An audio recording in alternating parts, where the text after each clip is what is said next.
ওকে আমি সুস্থ করে দিব। না, কষ্ট পাওয়াচ্ছে এক খাওয়ার নেশাখোর মানুষের ভালোবাসা বোঝে। আসসালামু আলাইকুম, স্টার সুইচ চ্যানেল থেকে আপনাদেরকে জানাই আন্তরিক শুভেচ্ছা অভিনন্দন। আমি সাবির খান।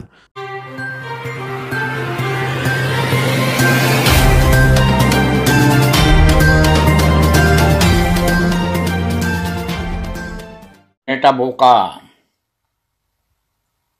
প্রেমের ছেঁকা খেয়েছে, প্রেমিক তার সাথে বেইমানি করেছে।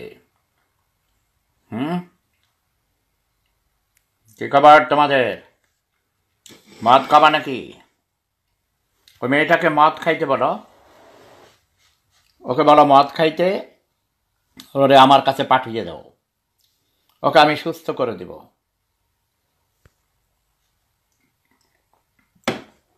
বাঙালিরা অতি আবেগপ্রবণ, ছেলে এবং মেয়ে দুই পক্ষেই। এই মেয়েটার কান্না, এই মেয়েটা কান্দে কেন? বোকা মেয়ে, বেকুব মেয়ে। ভালো হয়তো আমাকে আর কেউ বাসবে না। হ্যাঁ, কান্দে। ওইরকম না, কষ্ট পাওয়াচ্ছে এক খাওয়ার নেশাখোর মানুষের ভালোবাসা বোঝে। ক্রিকেটাররা, সেলিব্রিটিরা বোঝে না। এরা শুধু সেলিব্রিটিরা, তুমি সেলিব্রিটি হতে পারো না? হার্ট করতে পারে মানুষের লাইফ। আমাকে তো লক্ষ লক্ষ মেয়েরা আমাকে বিয়ে করতে চায়, ভালোবাসে। আমি কি লক্ষ লক্ষ মেয়েকে বিয়ে করতে পারি? কাস্টমার মনে হয় ফোন দিছি, সরি বলছি। সত্য কথা কয়েকটা তুলে ধরছিলাম যে তুমি এরকম তুই বে, তোর মা বাপ কই? কেন এমন করো? তোর মা বাপ কই? তোর পাশার মধ্যে ব্যাট দিয়া ক্রস ক্রস করে মারলে ঠিক হয়ে যাবে। তুই করতে হবে সেটাও বলো, করতে ওর বালের ভয়ে ভালোবাসা মাইটা মারাই চাইছে। ফালতু কোথাকা, এসব অভিনয় করে সে, এসব করে মানুষের সিম্পেথি নিতে চায়। যারা বিয়ে করে তোর মা বাপের ঠিকানা দে আমারে, তোর মা বাপরে বল তোর পাশার মধ্যে ব্যাট দিয়া ক্রস ক্রস করে মারতে।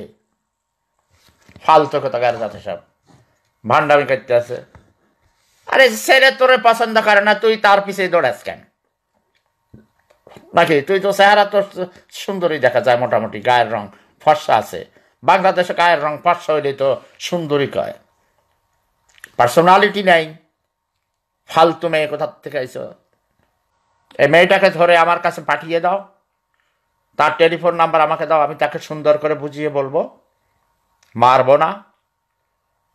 কিন্তু হাতের কাছে পাইলে প্রথমে ধরে তাকে আমি ক্রস ক্রস করে তাকে আগে মারতাম, কমপক্ষে 3 মিনিট মারতাম। তারপর তাকে মাথায় পানি দিয়ে ঠান্ডা করতাম, তারপরে বুঝাইতাম। ওকে, তার এই হিটের জন্য দরকার হিট। আগুন দিয়ে আগুন নিভাতে হয়, জানো তোমরা? হ্যাঁ, বিষ দিয়ে বিষের চিকিৎসা করতে হয়, বিষ দিয়ে বিষের জারণ, এটাকে জারণ বলা হয়। তার এখন যে হিট, তাকে আরো হিট দিতে হবে, ভালো করে হিট দিতে হবে। মানে মানে ওই মানসিক যন্ত্রণা নয়, এখন তাকে দিতে হবে ফিজিক্যাল টর্চারিং। ব্যাট দিয়ে মারতে হবে ক্রস ক্রস করে। ওর মা বাবা থাকলে ওর মা বাবার কাছে আমার খবরটা, মেসেজটা পৌঁছিয়ে দাও। বলো ওকে, তোমরা ওর মাকে বলবে দরজা বন্ধ করে ঘরে নিয়ে, মানে ওই আছে ঘর, দেখবার যে ঘরের মানে বিছনা করে ময়লা সাফ করার জন্যে একরকম নারিকেল গাছের আছে, শলা ঝাড়ু বানায়, ওগুলো দিয়ে ওকে ঝাড়ু দিয়ে ওর পিঠে মারতে হবে ইচ্ছা মতো, বুঝেছ? তারপরও ঠিক হয়ে যাবে। ওইসব প্রেমের, এসব ভণ্ডামি অভিনয়, এগুলো ঢং। এসব ঢঙের দরকার নাই। আরেকটা মেয়ে দেখছি নিজে আত্মহত্যা করেছিল চাকু দিয়ে, সেটা আবার লাইভ দেখাইছে। ও মেয়ে অভিনয় করে এখন, এটা করে করে আরও তার অভিনয়ের ডিমান্ড বাড়বে। ও আরও অভিনয় করতেছে, ঢং করতেছে। ওর মা বাবাকে ওকে বিদেশে পাঠিয়ে দিতে বলো। শি নিডস এ চেঞ্জ, নাহলে মেয়ে মানসিকভাবে অসুস্থ হয়ে পড়বে। এবং এই সময় তার আরেকটা বন্ধুর দরকার, আরেকটা বয়ফ্রেন্ড হাতের কাছে পেলে, বাহিরে বিদেশে ঘুরতে গেলে, ঘুরে ফিরে আসলে ভালো হয়ে যাবে। কথা বোঝো নেই? এটা সাইকোলজিক্যাল ট্রিটমেন্ট।